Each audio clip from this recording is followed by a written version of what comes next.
Hendrick no Manchester United. É preciso que ele viva esse momento no Palmeiras, de estrear como profissional, de ter contato com jogadores do time de cima, de se adaptar a essa nova realidade e com todo o cuidado que um adolescente demanda. Até para que não aconteça, Abel, como já aconteceu com vários, de ficarem pelo caminho, de se perderem por vaidade, de se perderem no meio de tantas notícias. A gente percebe... Ele ainda é uma promessa.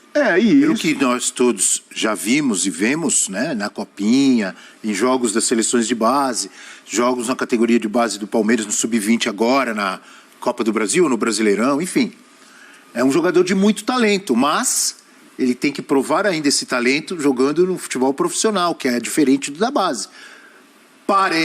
Tudo leva a crer que vai ser sim um grande jogador pelo que ele tem mostrado no campo. Mas como você falou, já aconteceu, tomara que não seja com ele, já aconteceu de jogadores que arrebentavam na base, chegando no profissional não conseguem mostrar a mesma coisa. Repito, tudo leva a crer e eu acho que ele vai arrebentar também no profissional. Mas a gente só vai ter certeza quando ele efetivamente atuar pelo profissional. E aí no Palmeiras ou em outro clube quando for negociado e na seleção brasileira. E aí é mais o cuidado humano mesmo, de fazer esse processo de transição com cuidado, sem queimar etapas, como o Abel tem priorizado. O Abel até percebe isso, que ele poderia de alguma maneira colocar o Hendrick numa situação ruim, porque a gente só enxerga o cenário em que vai dar certo. Poxa, o Hendrick entrando, quem sabe, no Mundial com 15 anos, o Hendrick estreando pelo Palmeiras numa semifinal de Libertadores, marcando o gol, entrando para a história. E se dá errado? E se ele joga mal?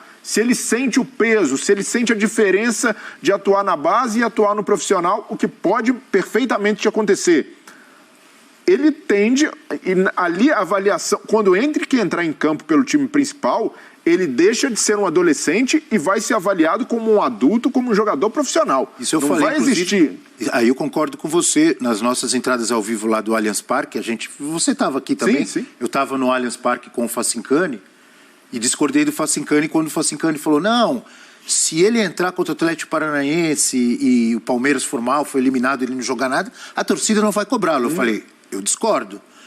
A partir do momento que o jogador entra, veste a camisa de um grande clube como o Palmeiras, e principalmente num jogo decisivo, se ele não render, ele também vai ser cobrado. Aí ele deixa de ser o garoto da base e passa a ser... Não é? Aí eu tô contigo. Não, e quem é responsável por isso? Não é o Hendrick, é o clube de oferecer o melhor ambiente possível, as melhores condições para que ele estreie sem pressão, sem holofotes de o super craque do time. E pode ser que a gente esteja diante de um fenômeno do futebol. Ele vai estrear no time principal, vai arrebentar, vai virar titular logo e sair como saiu o Vinícius Júnior, do Flamengo para o Real Madrid. Mas é preciso ter calma, é preciso ter cuidado. Esse é o ponto. Você quer completar rapidinho para a gente falar de Flamengo? Claro. Só deixando a minha opinião, agora nessa reta final de Brasileirão, eu acho que já, na minha opinião, já poderia começar a colocá-lo vagarosamente no banco. Pô, um jogo que está decidido ali, sei lá, o Palmeiras está tranquilo, tal, já começa para o cara se ambientar. E aí, dependendo do que ele responder, você vai dando mais espaço. Eu pelo menos, pensaria assim. Completa aí, Elton. Primeiro que o Brasil Futebol Expo é um evento maravilhoso e tem rendido aspas maravilhosas nessa semana, né? Só nessa semana, Vitor Pereira, André Sanches, vários outros aí, Lisca, o Luxemburgo, então...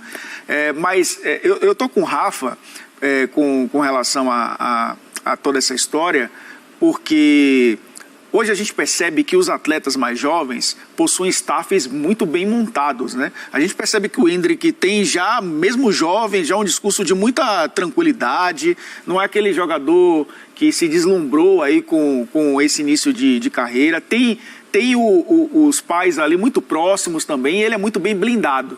Isso a gente já viu no Vinícius Júnior, a gente viu também, o Vinícius Júnior fala muito sobre a questão da família, o Vitor Roque também, que é um outro jogador muito pés no chão, o que me leva a crer, e aí concordando... É a mesma empresa, viu, Elton? A mesma empresa, né? Então a gente percebe o quanto eles são muito bem assessorados. O que me leva a crer, e eu vou fazer essa comparação, que o Wagner Ribeiro pode ser um elogio e uma crítica ao mesmo tempo. O Wagner Ribeiro está se tornando o Vanderlei Luxemburgo dos empresários. Como assim?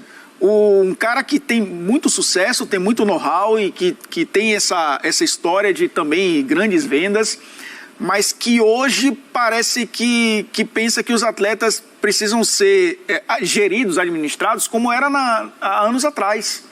Hoje, numa época de redes sociais, de uma pressa muito grande das pessoas em ver esses jogadores, da ansiedade, né, de colocá-los em campo, de querer vendê-los, de ver na Europa, de ver nos grandes centros, esses jogadores eles precisam ser freados, né, porque existe uma pressão externa muito maior do que existia antes. As mídias tradicionais, as mídias dos torcedores, as próprias redes sociais, tudo isso apressa o processo de maturação do atleta. E eu acho que o Wagner Ribeiro está pensando que a gente ainda está lá nos anos 2000, né, na década passada. Eu acho que ele tem a sua contribuição, a sua história e é ainda um personagem muito importante no futebol. Eu faço essa comparação com o Luxemburgo por isso, né? Que participou inclusive dessa própria exposição e trouxe, no meu tempo, tá certo, essas expressões são diferentes. É o que está acontecendo, eu acho, que com o Wagner Ribeiro nessa história. Eu acho que esses tempos mudaram para os atletas também. Muito bem, falamos muito